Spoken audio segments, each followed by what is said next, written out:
Tim Resmob Satuan Reserse Kriminal atau Satreskrim Polresta Mamuju tengah melakukan serangkaian penyelidikan terkait kasus dugaan konsumsi miras oplosan yang menelan korban jiwa. Hingga saat ini, 5 orang pemuda dinyatakan meninggal dunia, sementara beberapa lainnya masih menjalani perawatan medis di rumah sakit. Dari hasil pengumpulan alat bukti dan keterangan saksi, polisi mengidentifikasi 2 orang terduga pelaku, yakni Masdar 40 tahun dan Rijal 32 tahun, yang diketahui berprofesi sebagai sopir perusahaan pengangkut limbah. Keduanya diduga kuat sebagai pihak yang memberikan minuman keras berupa cairan berbahaya beracun atau alkohol kadaluarsa kepada sekelompok pemuda yang kemudian menenggak miras tersebut. Kasat Reskrim AKP Agustinus Pigai menegaskan, pihaknya akan terus melakukan pendalaman dan pemeriksaan kepada kedua pelaku. Atas perbuatannya, kedua terduga pelaku dapat dijerat dengan pasal 204 Kitab Undang-Undang Hukum Pidana atau KUHP tentang tindak pidana menjual atau memberikan barang berbahaya yang mengakibatkan orang meninggal dunia dengan ancaman hukuman penjara seumur hidup. Polresta Mamuju juga mengimbau masyarakat untuk lebih waspada dan tidak mengkonsumsi minuman keras yang tidak jelas asal-usul maupun keamanannya demi menghindari kejadian serupa.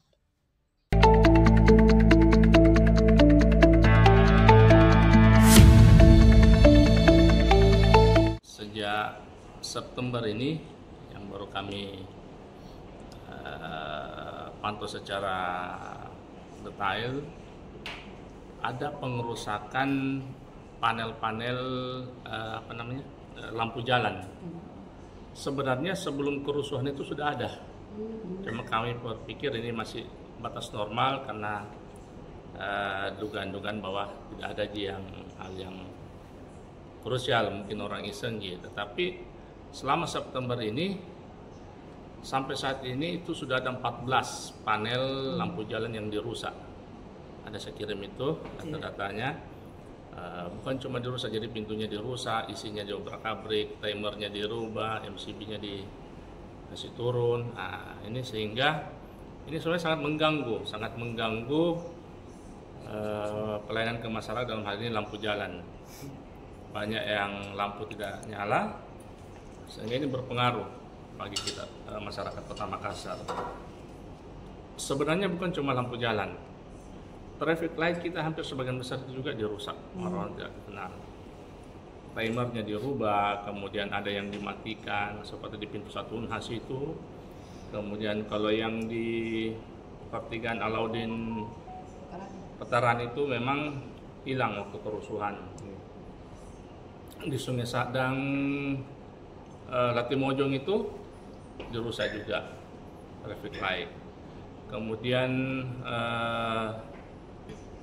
yang paling ganas itu yang di pintu 1 Unhas. Jadi kotak kecilnya dibuka, dimasukkan api situ, dibakar dalamnya sehingga kabelnya naik ke atas, yang susah untuk diperbaiki, harus dibongkar total. Nah, itu ada sih beberapa memang dampak kerusuhan seperti di Hertasning Petarani. Kalau yang di Boulevard Petarani itu iseng memang juga, unsur kesengajaan itu, dirubah timer, kemudian isinya di otak-atik. Yang kami tadi sudah laporkan ke Polrestabes, masih lampu jalan. Karena selesai yang membidangi PJU itu, UPTD PJU, sudah melaporkan tadi ke Polrestabes. Untuk sementara hasil tangkapan CCTV itu baru satu titik yang kami dapatkan, yaitu di perempatan Haji Bau Ratu Langit, Dilman situ. Panelnya situ ada sempat tertangkap CCTV memang, namun agak kabur sih karena jauh. Nah, kami belum lihat hasil ininya dari Kominfo. Nah, itu yang tertangkap itu dilakukan pada sore hari. Sebagian besar lampu-lampu jalan itu malam yang merusakannya. Ya, melalui kesempatan ini saya minta tolong kepada teman-teman media untuk disampaikan sebarluaskan informasi ini. Kami mohon bantuan masyarakat, namanya RT RW atau mungkin yang berada di jalan-jalan poros, karena sebagian besar terjadi di jalan poros. Panel-panel lampu-lampu jalan poros, bukan jalan-jalan penghubung. Ini yang sengaja dirusak. Kami mohon bantuannya. Jika melihat orang-orang mencurigakan yang mungkin kita menganggap dia akan merusak panel atau membuka panel itu bukan dari petugas, karena kalau petugas kami pasti pakaian lengkap, kemudian individu yang keliling merusak. Kami tolong segera ditegur. Kalau perlu segera laporkan kepada pihak berwajib bersih atau laporkan kepada kami juga. Nah, itu sehingga kita bisa sama-sama mengajak masyarakat bersama-sama, kita sama-sama menjaga aset kita, menjaga kepentingan masyarakat Kota Makassar. Nah, jadi saya mengajak kepada seluruh masyarakat, tolong mari kita sama-sama bantu menjaga kota ini supaya tetap kondusif. Pak Kadis, itu yang ditangkap dari CCTV itu sudah terdeteksi orangnya? Kalau CCTV saya lihat agak jauh tangkapannya. Kami belum bisa melihat detail, apalagi dia membelakangi dan pencahayaan itu sore hari sehingga berbayang dia. Kalau kerugian akibat kerusakan yang diderita?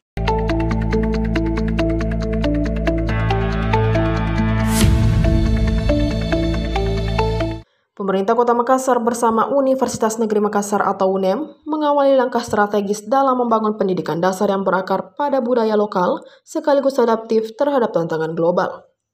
Wali Kota Makassar Munafri Arifuddin alias API menegaskan komitmennya untuk memperkuat jati diri generasi muda melalui kurikulum muatan lokal yang menekankan etika, sopan santun, dan nilai budaya Bugis Makassar. Inisiatif ini disampaikan dalam temu awal rencana penyusunan kurikulum muatan lokal dan pendidikan karakter di kampus UNEM Senin 22 September. API menilai derasnya arus informasi digital perlahan mengikis karakter dasar generasi muda Makassar. Ia menyebut ada nilai-nilai sederhana yang seperti tata krama dan sopan santun yang mulai memudar. Lebih jauh, mantan CEO PC Makassar itu menekankan bahwa keberhasilan program pendidikan karakter tidak hanya bergantung pada isi kurikulum, tetapi juga pada kualitas guru. Ia menyoroti masih banyak sekolah negeri di Makassar yang tidak memiliki kepala sekolah definitif. Dari 55 SMP negeri, hanya sekitar 5 yang definitif, sementara di tingkat SD kondisi serupa juga masih terjadi.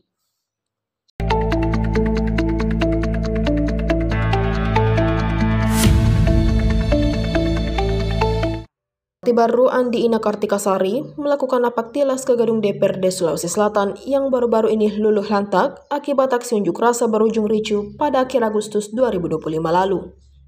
Kunjungan ini bukan sekedar mengenang tetapi juga membawa kembali memori panjang perjalanan politiknya yang erat dengan gedung tersebut.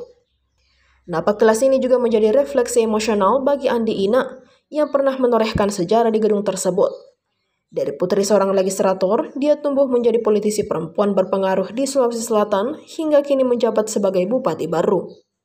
Dalam unggahannya di akun Instagram @inakartikasari, Andi Ina menuliskan kesan mendalam tentang gedung DPRD Sulsel yang sejak 1976 menjadi saksi lahirnya banyak keputusan penting bagi daerah. Baginya bangunan tersebut bukan hanya sebuah tempat kerja, melainkan juga ruang penuh kenangan keluarga dan awal mula langkahnya menapaki dunia politik. Dia mengisahkan dari gedung itulah dia memulai mengenal politik secara lebih dekat. Proses itu kemudian mengantarnya dipercaya untuk melanjutkan estafet kepemimpinan hingga akhirnya menjadi perempuan pertama yang menduduki kursi Ketua DPRD Sulsel. Menurutnya gedung DPRD Sulsel bukan sekedar dinding dan ruangan yang menjadi saksi sidang-sidang penting. Lebih dari itu, gedung itu adalah tempat yang membentuk dirinya melalui interaksi dan proses panjang bersama politisi dari berbagai daerah di Sulawesi Selatan.